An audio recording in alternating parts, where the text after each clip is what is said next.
Welcome back in chemistry classes for class 11th। आज हम लोग स्ट्रक्चर ऑफ एटम में कुछ हायर लेवल की बात जानेंगे। इसके पहले वाले वीडियोज में हम लोगों ने स्ट्रक्चर एटम के बारे में बेसिक स्ट्रक्चर को, जिसमें मैक्सिमम बात आप क्लास 9th में भी स्टडी किए हुए थे और उसको भी दिया हुआ है हम लोगों के बुक में, तो रिवीजन के तौर पर देखे थे। अब यहाँ से कुछ हम लोग एक्स्ट्रा बात जो अपने 11th लेवल की है उसकी शुरुआत कर रहे हैं। तो इसमें हम लोग बात करेंगे रेडिएशंस के बारे में, लाइट के बारे में। आप बहुत सिंपल डेफिनेशन बहुत पहले से जानते आए हैं कि light is a form of energy that makes us capable to view the objects. ठीक है, लेकिन ये light is a form of energy, ये भी डिफिनीशन ठीक है, गलत नहीं है, लेकिन थोड़ा सा स्टैंडर्ड डिफिनीशन में देते हैं तो वहाँ पर हम लिखते हैं कि light is a type of electromagnetic waves और electromagnetic radiations that makes us view capable to view the objects. यानी फॉर्म ऑफ एनर्जी के जगह पर हम लोग इलेक्ट्रोमैग्नेटिक रेडिएशन टर्म का यूज करते हैं। तो इस टॉपिक में हम लोग इलेक्ट्रोमैग्नेटिक रेडिएशंस क्या होते हैं, लाइट क्या होता है, उनका इम्पोर्टेंस क्या है, उन्हीं के बारे में कुछ चर्चा करेंगे। तो सबसे पहले ये हम लोग जान चुके हैं नील्स बोर मॉडल में कि जैसे रदरफोर्ड ने समझाया था कि कंटिन्यूअस सर्कुलर ऑर्बिट में इलेक्ट्रॉन मूव करते हैं और इलेक्ट्रोमैग्नेटिक थ्योरी के अनुसार उनको रेडिएट करना चाहिए एनर्जी, और उसके अनुसार जब एनर्जी को रेडिएट करेंगे तो वहाँ पर लॉस ऑफ एनर्जी होगी, रेडियस छोटा होते जाएगा और अंत में इलेक्ट्रॉन्स न्यूक्लियस के अंदर फॉल कर जाते हैं और आपका एटम एग्जिस्टेंसलेस हो जाता है। लेकिन नील्स बोर ने कहा कि नहीं, ऐसी बात नहीं होती है। एनर्जी का जो एब्सॉर्प्शन या रिलीजन होता है, एमिशन और एब्सॉर्प्शन जो भी होता है, तो वो होता है डिस्क्रीट अमाउंट ऑफ एनर्जी के लेवल में और by surrounding. Electron of itself नहीं करता है, बल्कि सराउंडिंग में कुछ ऐसे कंडीशंस क्रिएट होते हैं जिसके कारण या तो बाहर से एनर्जी उस इलेक्ट्रॉन को मिलती है या फिर बाहरी सोर्स से एनर्जी उसमें से एब्जॉर्ब कर ली जाती है। तो ये एनर्जी ट्रांसफ़र जो होता है, चूँकि एनर्जी का कोई फिजिकल शेप नहीं होता है, तो लोगों ने ये कहा कि एनर्जी का जो ट्रांसफ़र होता है वह स्मॉल पैकेट्स ऑफ एनर्जी के रूप में होता है और उसी को हम लोग रेडिएशन बोलते हैं। तो स्मॉल रेडिएशन का जो स्मॉल पैकेट होता है उसको बेसिकली फोटॉन बोला जाता है, यानी फोटॉन के रूप में ही एनर्जी का ट्रांसफ़र होता है। तो इतना तो क्लियर है कि एनर्जी का ट्रांसफ़र, चूँकि उसका कोई फिजिकल शेप नहीं है, और वेव के बारे में आप जानते हैं कि वेव कोई भी चलती है, वो चाहे मैकेनिकल वेव हो या नॉन मैकेनिकल वेव हो, तो हर वेव में एनर्जी का ट्रांसफ़र निश्चित रूप से होता है। तो बहुत पहले लाइट की बात जब सोची जाने लगी तो उस कंडीशन में न्यूटन ने बताया था कि लाइट मासलेस पार्टिकल्स का फ्लो है। उस थ्योरी को हम लोग न्यूटन्स कॉर्पसस थ्योरी भी बोलते हैं कि न्यूटन के अनुसार लाइट फ्लो करता है, लाइट पास करता है एक जगह से दूसरे जगह पर जो जाता है, तो उसका बिहेवियर पार्टिकल्स लाइक या कॉर्पसल्स लाइक होता है। और ये एक्सप्लेनेशन जो दिया गया था बेसिकली रिफ्लेक्शन और रिफ्रैक्शन की घटनाओं के आधार पर दिया गया था। क्योंकि शुरू में हम लोग लाइट के सबसे common incident, common phenomena reflection और रिफ्रैक्शन को ही ऑब्जर्व करते थे। तो उसके आधार पर न्यूटन ने अपना बता दिया कि ये जस्ट लाइक पार्टिकल है। जैसे कुछ पार्टिकल किसी सरफेस पर हम फेंकते हैं, कोई छोटा सा बॉल लेकर के कहीं वॉल पर फेंक रहे हैं, तो जब तक वो कोई टकरा नहीं रहा है, अब यहाँ से कोई वॉल पर हम फेंकें तो जब तक किसी एटमॉस्फेयर के बीच में वो किसी चीज़ से टकरा नहीं रहा है और हम उसको इनफ एनर्जी के साथ फेंके हुए हैं, तो बॉल सीधे जा रहा है और जा कर के जब वॉल से टकराता है तो वहाँ से वो बाउंस बैक कर जाता है अपने रूल के अनुसार। तो न्यूटन ने यही सोचा कि लाइट में कोई मास तो ऑब्जर्व हो नहीं रहा था, लेकिन फ्लो हो रहा है, एक जगह से दूसरे जगह ट्रांसफ़र हो रहा है, तो उन्होंने सीधे कहा कि वो मासलेस पार्टिकल्स का फ्लो है। और जैसे पार्टिकल्स कहीं एक जगह जाते हैं तो वहाँ से वो रिफ्लेक्ट होते हैं, तो उसी तरीके से लाइट भी एक जगह जा कर के जस्ट लाइक पार्टिकल सरफेस से रिफ्लेक्ट होता है।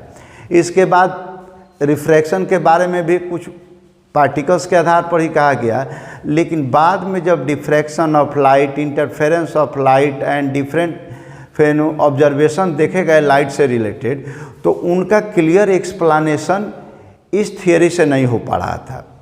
तो इसके बाद हाइगेंसबर्ग ने अपना कॉन्सेप्ट दिया कि लाइट का बिहेवियर पार्टिकल्स की तरह नहीं होकर के बेसिकली वेव की तरह होता है।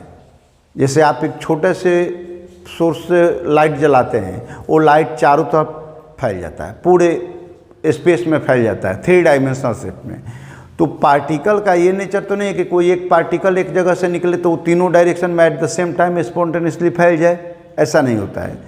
तो उन्होंने कहा कि छोटे छोटे वेव निकलते हैं, उनको वेवलेट बोलते हैं, फिर वेवलेट से वेव फ्रंट बनता है, फिर आगे वेवलेट्स निकलते हैं और इससे आपका लाइट पास करता है। इसके बारे में आप डिटेल्स में ऑप्टिक्स में क्लास 12th में जाएंगे तो वहाँ पर वेव नेचर ऑफ लाइट में डिटेल्स पढ़ेंगे। तो उन्होंने कहा कि ये नेचर वेव लाइक होता है। फिर अब आखिर ये वेव कैसे बनती हैं, तो इनके बारे में कई लोगों ने अपना अलग अलग कॉन्सेप्ट दिया। उसमें मैक्सवेल ने भी इलेक्ट्रोमैग्नेटिक रेडिएशन का कॉन्सेप्ट दिया, क्लार्क मैक्सवेल ने। तो और कई साइंटिस्टों ने उनको सपोर्ट किया, उसको फेवर किया या उससे सेटिस्फाइड हुए कि नहीं कुछ ऐसी बात है। तो उन्होंने इलेक्ट्रोमैग्नेटिक रेडिएशन का कॉन्सेप्ट दिया। तो उन्होंने कहा कि लाइट जो होता है जिसको हम लोग देख रहे हैं, या इसी टाइप के और भी बहुत सारे वेव्स हैं, जो वेव्स इलेक्ट्रिक फील्ड और मैग्नेटिक फील्ड के म्यूचुअल ऑसिलेशन या वाइब्रेशन के कारण क्रिएट होती हैं। आप जानते हैं कि इलेक्ट्रिक फील्ड अगर एक्सेलरेटेड होता है, वेरिएबल इलेक्ट्रिक फील्ड है तो वेरिएबल मैग्नेटिक फील्ड बनाएगा, वेरिएबल मैग्नेटिक फील्ड है तो वेरिएबल इलेक्ट्रिक फील्ड बनाएगा। दोनों एक दूसरे के अपोजिट परपेंडिकुलर डायरेक्शन में बनते हैं मैक्सिमम, और उसके कारण दोनों के म्यूचुअल परपेंडिकुलर डायरेक्शन में आपके एनर्जी का फ्लो होता है, और एनर्जी का फ्लो जो होता है वही इलेक्ट्रोमैग्नेटिक रेडिएशन कहलाता है। तो रेडिएशन यहाँ पर जो हम यूज कर रहे हैं उसको वेव भी यूज करते हैं, क्योंकि वे एनर्जी का फ्लो जो हो रहा है वेव के फॉर्म में ही हो रहा है, वेव के कारण ही हो रहा है। तो इसलिए इलेक्ट्रोमैग्नेटिक रेडिएशन से इलेक्ट्रोमैग्नेटिक वेव्स भी उनको बोलते हैं। बहुत तरह के 12-14 तरह की वेव अभी तक प्रैक्टिस में खोजी गई हैं और भी आगे खोजी जाएंगी। उसमें से कुछ कॉमन एग्जांपल्स जो आपके जनरल ऑब्जेक्टिव क्वेश्चन को फॉलो करने के लिए हैं हमने लिख दिया है। आप इसको पॉज करके नोट कर सकते हैं, आपके बुक में भी मिल जाएंगे, इसको याद कर लीजिएगा। कॉमन ऑब्जेक्टिव क्वेश्चन पकड़ने में आसानी होती है कि जैसे यहाँ कॉमन EMR यानी कॉमन इलेक्ट्रोमैग्नेटिक रेडिएशंस, उनका फ्रीक्वेंसी रेंज और उनका कॉमन यूज क्या होता है। तो जैसे रेडियो वेव्स हैं, इनका फ्रीक्वेंसी रेंज जो लगभग 10⁶ हर्ट्ज के रेंज में होता है, उनका हम लोग ब्रॉडकास्टिंग के लिए यूज करते हैं। आप टीवी सिग्नल्स वगैरह को, टीवी चैनल को, रेडियो ब्रॉडकास्टिंग वगैरह सब में देखते हैं, तो लगभग 10⁶ हर्ट्ज के राउंड के रेडियो वेव्स का यूज हम लोग ब्रॉडकास्टिंग के लिए करते हैं। इसके बाद माइक्रोवेव्स होती हैं जो लगभग 10⁻10 हर्ट्ज के रेंज में, उनको हम लोग रडार वगैरह सेंसर में यूज करते हैं। फिर इंफ्रारेड रेडिएशन है, ये 10⁻13 हर्ट्ज के रेंज में होता है और उसका हम लोग यूज हीटिंग के लिए करते हैं माइक्रो ओवेंस वगैरह में। या फिर सनलाइट जो आता है, तो सनलाइट में जो देखते हैं तो सनलाइट से हमको हीट क्यों मिलता है, मून के लाइट से हीट क्यों नहीं मिलता है। तो सनलाइट से हीट मिलने का कारण यही है मेनली इंफ्रारेड रेडिएशन। ये विजिबल नहीं होता है लेकिन यहाँ पर ये हीट कैरी करता है, और सनलाइट में इसका लगभग 33% प्रेजेंस है, इसीलिए हमको सनलाइट से हीट मिलता है। जबकि मून लाइट में इंफ्रारेड रेडिएशन नहीं होता है, इसलिए मून लाइट से हमको हीट नहीं मिलता है। तो ये जनरली हीटिंग इफेक्ट शो करते हैं, हीट कैरी करते चलती हैं, और इसलिए इनका हम लोग हीटिंग सेंस में करते हैं। फिर अल्ट्रा वायलेट रेडिएशन है। अल्ट्रा वायलेट रेडिएशन जो होते हैं उनका 10⁻16 हर्ट्ज के रेंज में ये बेसिकली हमारे ओजोन लेयर द्वारा एब्जॉर्ब की जाती हैं। और ओजोन लेयर में एब्जॉर्ब करने में मेन इनका काम क्या होता है कि ओजोन लेयर पर ऑक्सीजन का अमाउंट भी होता है। तो जब वहाँ से इंफ्रारेड रेडिएशन सन के साथ आते हैं तो उस कंडीशन में क्या होता है कि वो काफ़ी हाई फ्रीक्वेंसी की वेव्स होती हैं, तो ऑक्सीजन मोलिक्यूल्स को, गैसेस मोलिक्यूल्स को स्प्लिट कर देती हैं। तो ऑक्सीजन से मोलिक्यूल से वो एटम मिलता है और वो एटम अनस्टेबल होता है।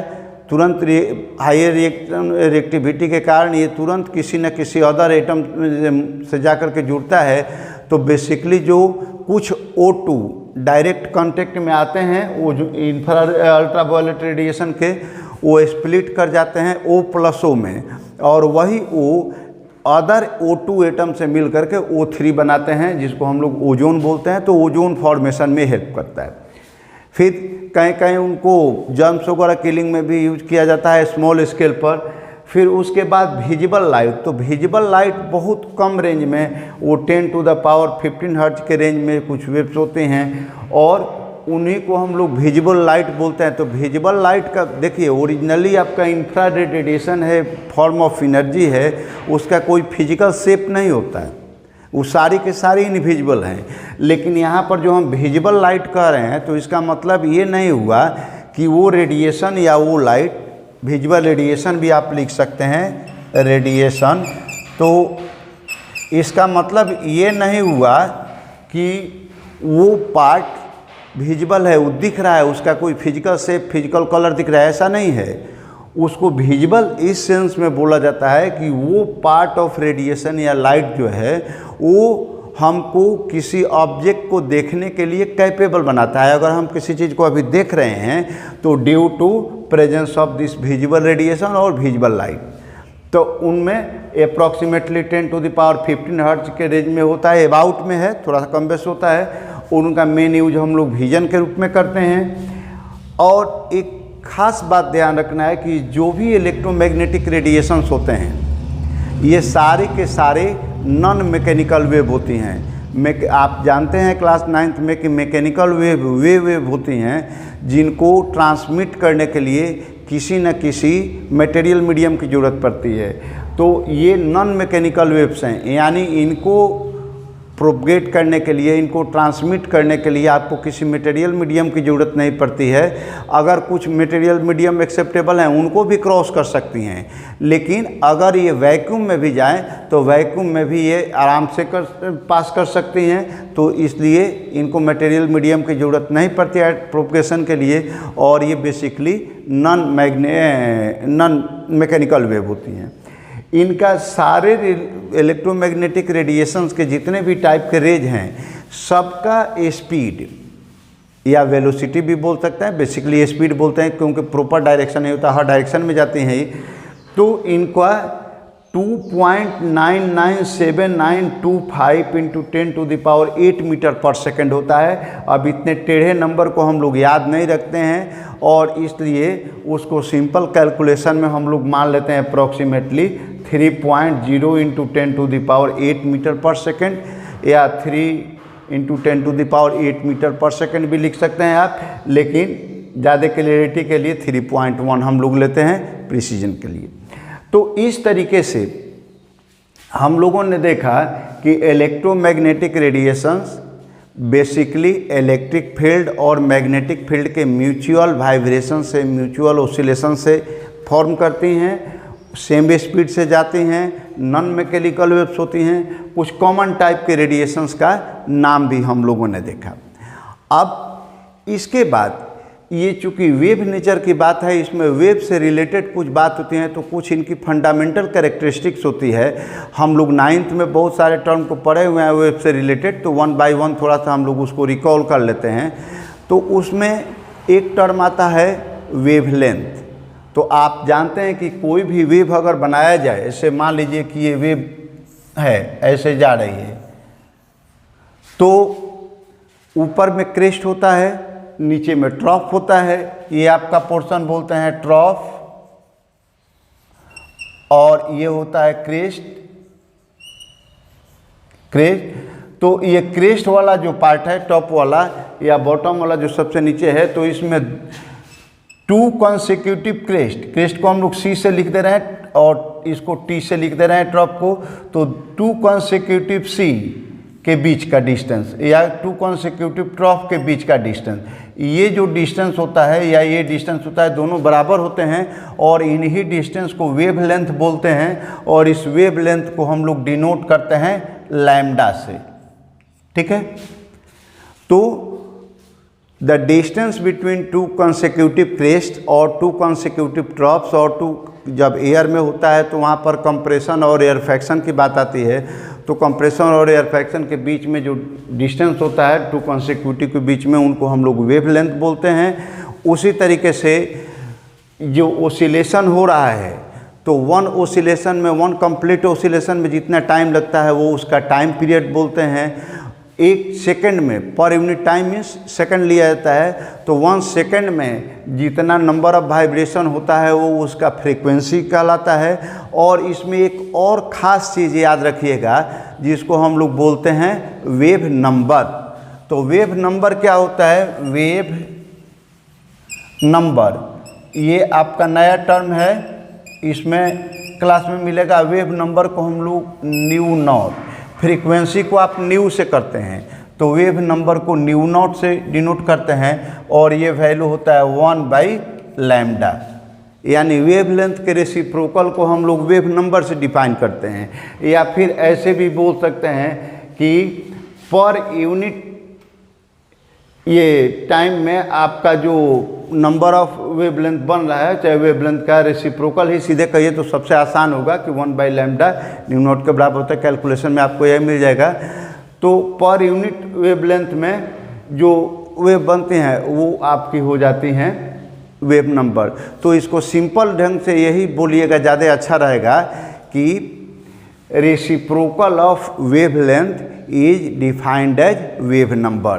फार्मूला में हो जाएगा कि न्यू नॉट इक्वल्स टू 1/λ। तो ये फ्रीक्वेंसी हुआ, वेव नंबर हुआ, लैम्डा हुआ, स्पीड हुआ, ये सारे टर्म इसके बेसिक टर्म्स हैं। इलेक्ट्रोमैग्नेटिक रेडिएशंस में भी यूज किए जाते हैं। अब इसके बाद इतना ही से काफ़ी नहीं हुआ, चूँकि न्यूटन ने कहा था कि वो पार्टिकल्स है। बाद में हाइगेंसबर्ग ने कहा कि वेव नेचर शो करता है। ये मैक्सवेल ने समझाया कि इलेक्ट्रोमैग्नेटिक रेडिएशंस हैं।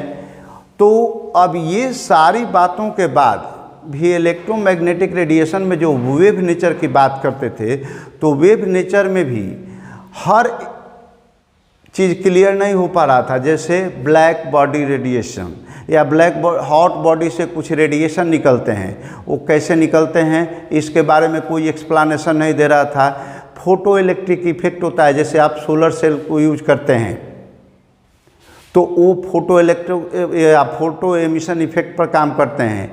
तो इसके बारे में हम लोग ये नहीं बता सकते वेव नेचर के आधार पर कि वो कैसे हो रहा है। तो इसके लिए प्लांक ने 1856 में एक अपना थ्योरी दिया जिसको हम लोग प्लांक क्वांटम थ्योरी भी बोलते हैं रेडिएशन के बारे में।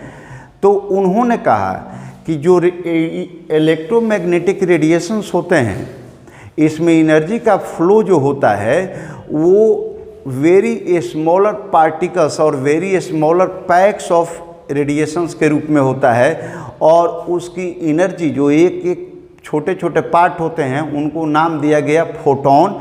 और कहा गया कि फोटोन का जितना भी होगा तो वो फोटोन के एनर्जी के रूप में होगा। और ईच फोटोन की एनर्जी को बताया गया कि E means energy of a photon equals to h new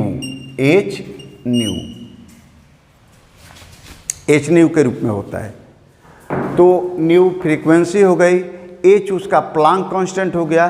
तो इन्होंने बताया कि पार्टिकल्स से जो रेडिएशन निकलते हैं किसी भी मटेरियल से, कहीं से भी रेडिएशन निकलते हैं, तो रेडिएशन में जो फ्लो होता है एनर्जी का वो यूनिट अमाउंट में होता है, यूनिफॉर्मली होता है। और उसमें E=H न्यू के रूप में एनर्जी का होता है। यानी एनर्जी का फ्लो जब भी होगा तो इन्हीं के इंटीग्रल मल्टीपल में होगा, और उसको क्वांटाइजेशन ऑफ एनर्जी भी बोलते हैं या क्वांटाइजेशन ऑफ रेडिएशन एनर्जी भी बोलते हैं कि फोटोन के ही इंटीग्रल मल्टीपल में कभी भी फोटोन का 0.1 फोटोन, 0.2 फोटोन, 0.5 फोटोन ऐसा एनर्जी का फ्लो नहीं होता है। जब भी होगा तो 1, 2, 3, 100, 200, 400 यानी इंटीग्रल मल्टीपल के रूप में ही एनर्जी का फ्लो होगा, और हर फोटोन की एनर्जी को डिफाइन किया गया कि H इंटू न्यू के रूप में होता है। प्लांक कांस्टेंट आप जानते हैं, तो Planck constant into frequency range से मल्टीप्लाई करते हैं तो उसकी टोटल कंटेंट एनर्जी मिल जाती है। तो इस तरीके से उन्होंने पार्टिकल्स थ्योरी को अपना बताया प्लांक ने।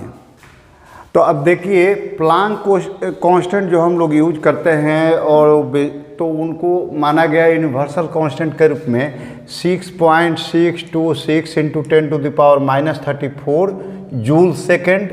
चाहे अर्ग में भी इसको कन्वर्ट कर सकते हो तो 10⁻⁻7 अर्ग का होता है, 7 अर्ग का 1 जूल होता है, तो इसलिए आप डिवाइड करेंगे तो हो जाएगा कि 6.626 इंटू 10⁻⁻27 अर्ग हो जाएगा। अर्ग सेकंड में इसको यूज करते हो, हम लोग ऐसा यूनिट में ज़्यादा यही यूज करेंगे।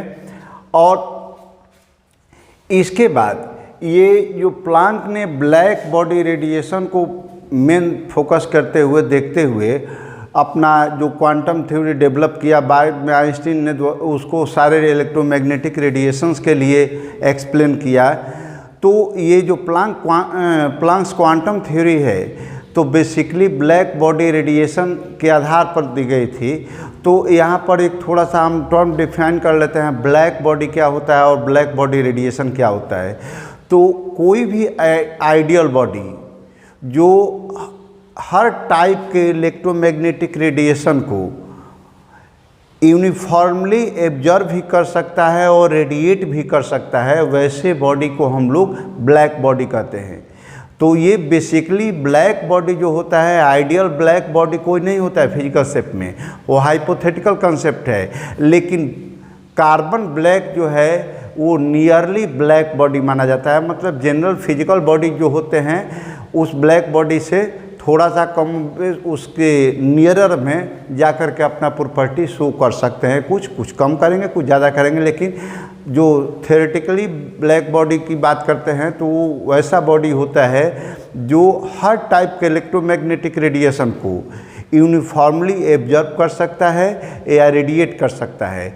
और उस ब्लैक बॉडी के द्वारा जो रेडिएटेड रेडिएशन होता है उसी को हम लोग ब्लैक बॉडी रेडिएशन कहते हैं।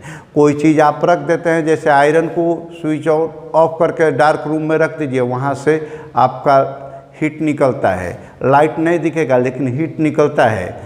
तो वो बेसिकली क्या है, इंफ्रारेड रेडिएशन है।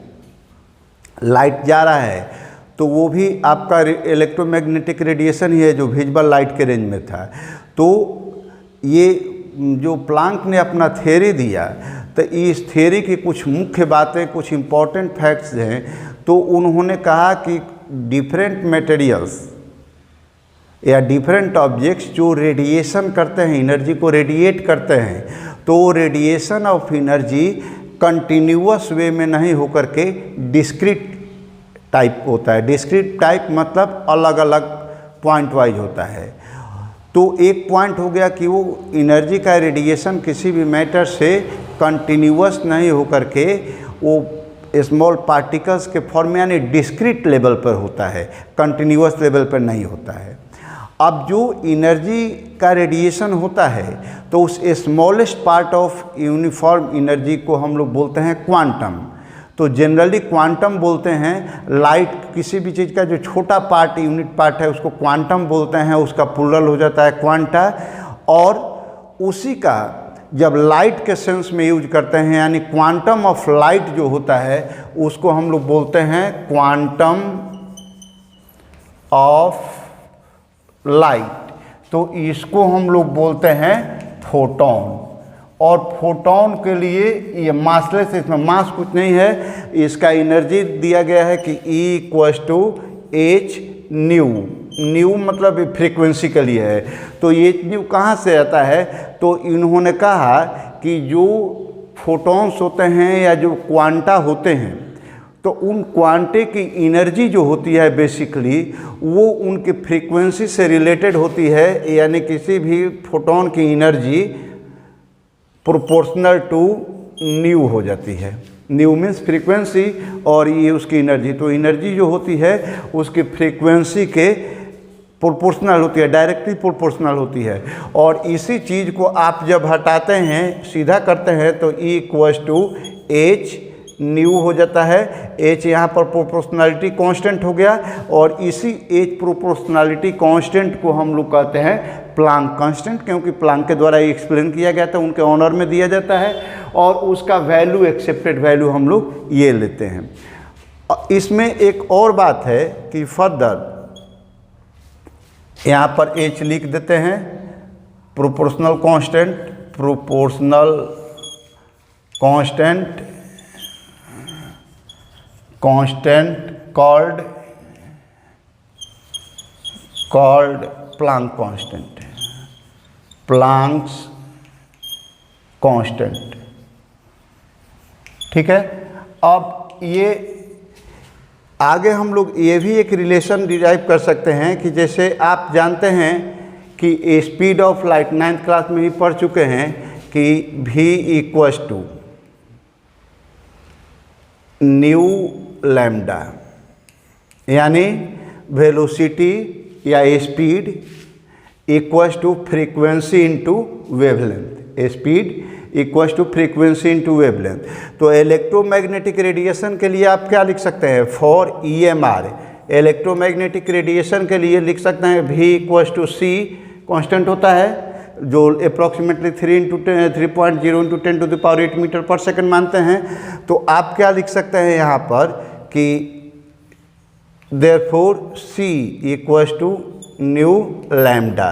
तो अगर आपको न्यू का वैल्यू लिखना है तो क्या करेंगे? Nu equals to c by lambda लिख सकते हैं। तो यहाँ पर लिख देते हैं कि nu equals to c by lambda. तो देयरफॉर E कितना हो सकता है? तो E इक्वल्स टू हो जाएगा h into c by lambda. तो ये भी आपका एक फार्मूला हो जाता है और एक फार्मूला ये होता है, इस पर रिलेटेड न्यूमेरिकल क्वेश्चंस आपको मिलेंगे। अब यहाँ पर स्पीड ऑफ लाइट मिलेगा, एच मिलेगा, लैम्डा मालूम हो तो आप निकाल सकते हैं। क्वेश्चन आपको दिया जाएगा कि इतना लैम्डा का, इतना एंगस्ट्रम का आपका दिया हुआ है। एंगस्ट्रम का तो आप 10⁻⁻10 जानते हैं मीटर होता है। तो अगर दिया हुआ कि इतना एंगस्ट्रम का कोई लाइट रेडिएशन है तो उसमें कितनी एनर्जी है, तो C का वैल्यू आपको पता है 3.0 × 10⁸ मीटर पर सेकेंड। एच का वैल्यू ये पुट कर लीजिए और इसके बाद लैम्डा जितना दिया हुआ है तो लैम्डा से डिवाइड करेंगे तो आपकी एनर्जी निकल जाएगी। तो इस तरीके से, या फिर उसकी फ्रीक्वेंसी पूछी जाए तो c बाई लैम्डा से करके निकाल सकते हैं। तो इससे रिलेटेड प्रॉब्लम्स आप आराम से बना सकते हैं। तो अब इसके बाद हम लोग अगले वीडियोज में अगले टॉपिक पर बात करेंगे। तब तक आप इस थ्योरी को समझ करके, Planck quantum theory, wave nature, radiations और उसके जो पहले वाले वीडियो जो है देख करके, समझ करके, और उनसे रिलेटेड जो आपके क्वेश्चंस एक्सरसाइज में या साइड बुक कोई रखे हैं तो उसमें मिलते हैं, तो आप उस क्वेश्चन को बनाइए।